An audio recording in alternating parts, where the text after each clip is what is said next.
सम्राट चौधरी जी as a deputy CM कोई काम नहीं कर रहे हैं, अपने कर्तव्यों के प्रति ईमानदार नहीं है। ये लोग बयानवीर हैं और चुनाव के दौरान ही नहीं बल्कि चुनावी सभा में प्रधानमंत्री को स्पष्ट संकेत दे दिया कि अब आप जाने वाले हैं, यहाँ इंडिया और इंडिया की गवर्नमेंट आने वाली है।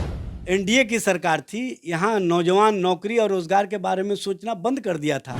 लेकिन जिस दिन से तेजस्वी यादव के नेतृत्व में महागठबंधन सरकार बनी, नौकरी और रोजगार के प्रति लोगों का इतना आकर्षण हो गया, प्रधानमंत्री जी का फ्रस्ट्रेशन भी उसी अनुसार आगे बढ़ता रहा और उनकी बेचैनी, उनका फ्रस्ट्रेशन, उनका घबराहट स्पष्ट संकेत है कि देश में राजनीतिक परिवर्तन होने जा रहा है। भारतीय जनता पार्टी और केंद्र की सरकार सत्ता से जा रही है।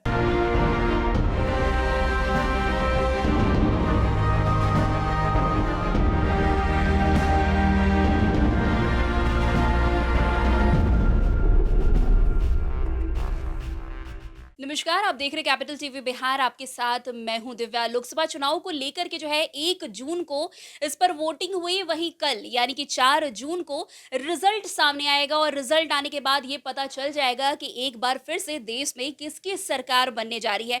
लेकिन इस बीच जो है आरजेडी के द्वारा ये बार-बार बोला जा रहा है कि 4 जून को बड़ा खेला होगा। तो इस पर हमारे साथ बातचीत करने के लिए मौजूद है आरजेडी के प्रदेश प्रवक्ता एजाज अहमद। सर, आपका क्या कहना है? सबसे पहले तो ये है कि एग्जिट पोल जो सामने आया इसमें एनडीए की बढ़त जो है वो दिखाई दे रही है, तो इस पर आपका क्या कहना है? देखिए, 1 जून से 4 जून के बीच में ये टीआरपी का खेल है जी। और कहीं ना कहीं मीडिया अप्रोच है। हम्म। जबकि हकीकत और वास्तविकता ये है कि जनता और जनता के बीच से जो आवाज़ें आई, जो नेता के माध्यम से जनता को कनेक्ट किया गया, वो इंडिया गठबंधन के प्रति लोगों का विश्वास दिखा, लोगों का समर्थन दिखा। और सबसे बड़ी बात यह है कि जिस तरह से हर चरण का चुनाव का कार्यक्रम आगे बढ़ते रहा, प्रधानमंत्री जी का फ्रस्ट्रेशन भी उसी अनुसार आगे बढ़ता रहा और उनकी बेचैनी, उनका फ्रस्ट्रेशन, उनका घबराहट स्पष्ट संकेत है कि देश में राजनीतिक परिवर्तन होने जा रहा है।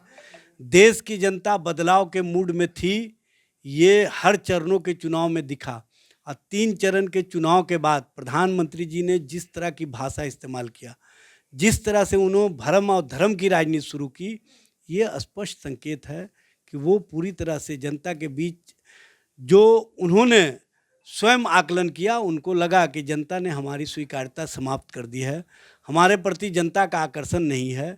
इसीलिए आप देखी होंगी कि जब जब तेजस्वी प्रसाद यादव जी नौकरी की बात करते, जब जब 75% आरक्षण की बात करते, जब जब बिहार के विकास की बात करते, बिहार को आगे बढ़ाने की बात करते, तब तब प्रधानमंत्री यहाँ आकर के कहीं ना कहीं विपक्षी दलों को डराने का काम करते रहे। और जिस भाषा में उन्होंने यहाँ पर भाषण दिया, ये स्पष्ट रूप से उनके द्वारा जो प्रधानमंत्री के पद का मर्यादा होता है उसका भी ख्याल नहीं रखा गया। उन्होंने कहीं ना कहीं वैसी भाषा इस्तेमाल की जो आज़ादी के बाद आज तक किसी प्रधानमंत्री के स्तर से वैसी भाषा इस्तेमाल नहीं की गई। उन्होंने मटन मछली तो कहा ही, उन्होंने मंगलसूत्र छीनने की बात की, उन्होंने कहा कि घुसपैठिया आएगा आपका ज़मीन छीन लेगा, उन्होंने कहा कि आरक्षण व्यवस्था आपका समाप्त कर दिया जाएगा और मुसलमानों को दे दिया जाएगा। जबकि सबको पता है कि आज़ादी के बाद 75 वर्ष होने को है, आज तक कोई ऐसे कार्य किसी भी सरकार ने नहीं किया जिससे कि लोगों को लगे कि धर्म के आधार पर यहाँ पर विभेद किया जाता है। देश है गंगा जमुनी संस्कृति का, देश है सभी को साथ लेकर के चलने का और देश के प्रति जो लोगों का विश्वास है वो एक दूसरे के प्रति परस्पर संबंधों को मजबूत और प्रगाढ़ करने के कारण है। लेकिन प्रधानमंत्री जी एक तरफ तो कहते रहे कि 140 करोड़ परिवार के हम मुखिया हैं, लेकिन उसी 140 करोड़ में वो विभेद की राजनीति भी शुरू की है। प्रधानमंत्री जी ने बनारस में जब नामांकन किया तो उन्होंने कहा कि हमारे तो मुसलमान भाई दोस्त रहे हैं बचपन के, हम मुसलमानों के घरों का खाना खाते रहे हैं और जब ईद का समय होता था तो हमारे घर खाना नहीं बनते थे, हमारे पड़ोसी मुसलमान भाई के घर से खाना आता था। अगर मैं हिंदू मुसलमान करूंगा तो राजनीति से संन्यास ले लूँगा। लेकिन दूसरे ही दिन उन्होंने जिन शब्दों का वर्णन अपने मुख से किया उसी को कहीं ना कहीं अपने ही मुख से मिटाने का भी काम किया। हाँ, जिस तरीके से आपने बोला कि आरक्षण की बात करती है एनडीए, तो आरक्षण की बात तो सबसे पहले लालू यादव ने ही की थी। उन्होंने कहा था कि मुसलमानों को जो है आरक्षण देने का काम किया जाएगा अगर हमारी सरकार बनती है। तो ये आरक्षण वो किससे लेंगे और किसको देने की बात कर रहे हैं? देखिए, लालू यादव जी जो बात कहे, उन्होंने जी। कहा मंडल कमीशन के अंतर्गत जो 4537 जातियां हैं, उसमें सभी धर्म, सभी जात, सभी मजहब के लोग हैं, उन सभी को आरक्षण का लाभ मिल रहा है। गुजरात में आज भी प्रधानमंत्री नरेंद्र मोदी जी जो बोल लें, लेकिन देश का जो संवैधानिक व्यवस्था है, मंडल कमीशन के अंतर्गत जो व्यवस्था की गई है और जो भारत के संविधान में उल्लेखित है, धारा 15(4) और 16(4) में, कि उसमें बिना किसी विभेद के जो सामाजिक तौर पर पिछड़े हैं, जो कहीं ना कहीं हर स्तर पर पिछड़े हैं, उनको आगे बढ़ाने के लिए आरक्षण की व्यवस्था की गई है। उसमें सबको उसको जो जातियां आती हैं आरक्षण व्यवस्था के अंतर्गत, मंडल कमीशन के अंतर्गत, उन सभी को लाभ दिया जाएगा। तो यहाँ पर विभेद का कहाँ मामला है, यहाँ पर किसी के पक्ष का कहाँ मामला है। इस तरह की बातें प्रधानमंत्री जी के स्तर से कहा जाना या प्रधानमंत्री के स्तर से बोला जाना स्पष्ट करता है कि वो कहाँ देश और देश के लोगों को ले जाना चाहते हैं। लेकिन देश के लोग समझदार हैं, देश का नौजवान समझदार है। जब ये हिंदू मुसलमान की बात करते रहे तो लोगों ने पूछा कि हमारा कहाँ गया रोजगार? आपने वादा किया था हर साल 2 करोड़ नौकरी देंगे, 10 साल हो गया, 20 करोड़ नौकरी मिलना चाहिए था, आपने दिया है 7,22,311। ये भारत सरकार के आंकड़े के अनुसार है। जी, नीतीश कुमार तो लेकिन यहाँ पर ये बोल रहे हैं कि सब कुछ किया हम लोगों ने, लेकिन सारा क्रेडिट जो है तेजस्वी यादव ले गए। अच्छा, ये बात बताइए, नीतीश जी 2020 के चुनाव में जब तेजस्वी जी ने 10 लाख नौकरी की बात की थी, तो गोपालगंज की सभा में क्या कहा था? उन्होंने कहा था ये नौकरी कहाँ से देगा? अपने बप्पा के यहाँ से लाके तनख्वाह देगा, जेलवा से तनख्वाह देगा। उसी नीतीश कुमार जी को, जो थके हुए मुख्यमंत्री थे, जब 9 अगस्त 2022 को तेजस्वी जी बिहार के डिप्टी सीएम बने, तो उन्होंने उनके ही मुंह से कहलवाने का काम किया कि तेजस्वी का सोच बेहतर है, हम 10 लाख नौकरी भी देंगे। और 15 अगस्त 2022 को उन्होंने गांधी मैदान के प्राचीर से घोषणा किया कि 10 लाख इसमें हम और जोड़ते हैं, रोजगार। और दोनों चीज़, दोनों तरफ से जो पहल की गई वो जनता और जनता के लिए, नौजवानों के चेहरे पर मुस्कुराहट के लिए, नौजवानों के भविष्य को बेहतर बनाने के लिए किए गए। और आप देखी होंगी कि जब तक एनडीए की सरकार थी, यहाँ नौजवान नौकरी और रोजगार के बारे में सोचना बंद कर दिया था। लेकिन जिस दिन से तेजस्वी यादव के नेतृत्व में महागठबंधन सरकार बनी, नौकरी और रोजगार के प्रति लोगों का इतना आकर्षण हो गया कि सभी नौजवानों ने एक ही बात कहा कि जोगी बाबा जो धर्म और भरम की राजनीति करते हैं वो उत्तर प्रदेश में करते रहें, बिहार में हम नियुक्ति और नौकरी का जो सिलसिला शुरू हुआ है, हम उस तैयारी में लगेंगे, हम उन नियुक्तियों की प्रक्रिया में शामिल होंगे और बेहतर पारिवारिक भविष्य को बनाने का काम करेंगे।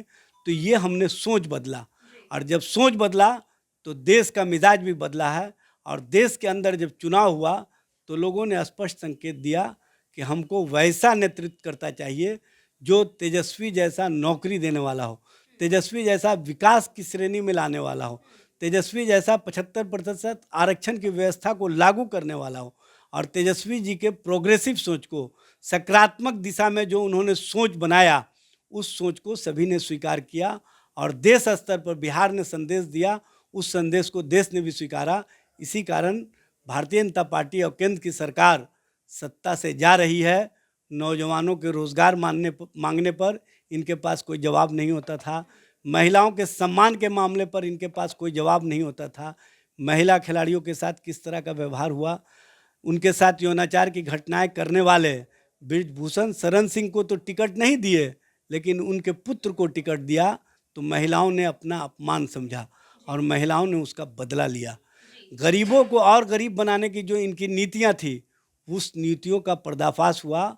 जहां ये सत्ता में 2014 में आए थे, 45 करोड़ बीपीएल के लोग थे, इनके सत्ता में आने के बाद 80 करोड़ से ऊपर ये स्वयं कहते हैं कि हम लोगों को 5 किलो गेहूं और 5 किलो चावल दे रहे हैं, और ये गौरवान्वित महसूस करते हैं। जबकि पहले कहा करते थे कि अगर गरीबों को हम उसका न्याय नहीं दे सके, उनको अधिकार नहीं दे सके, तो हम झोला उठा के चल देंगे।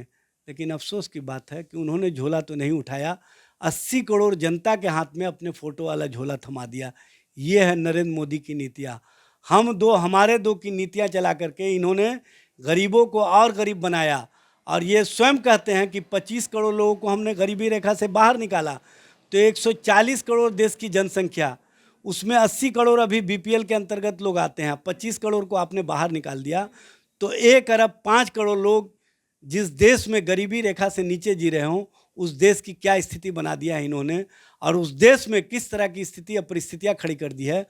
उसके कारण लोगों में जो गुस्सा था, लोगों में जो कहीं ना कहीं आक्रोश था, वो चुनाव के दौरान दिखा।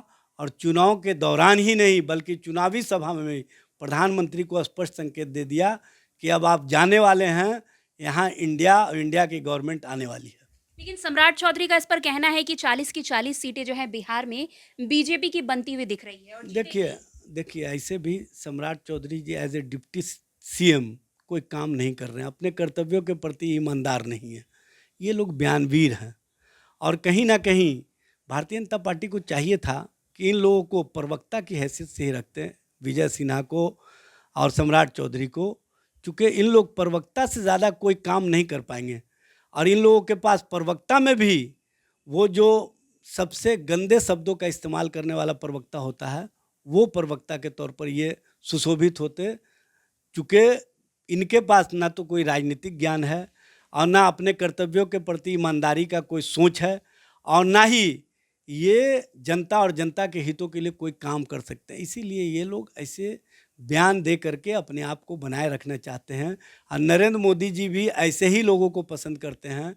जिस तरह से नरेंद्र मोदी जी बोलते हैं, उसी भाषा को ये लोग आगे बढ़ाने का काम करते हैं।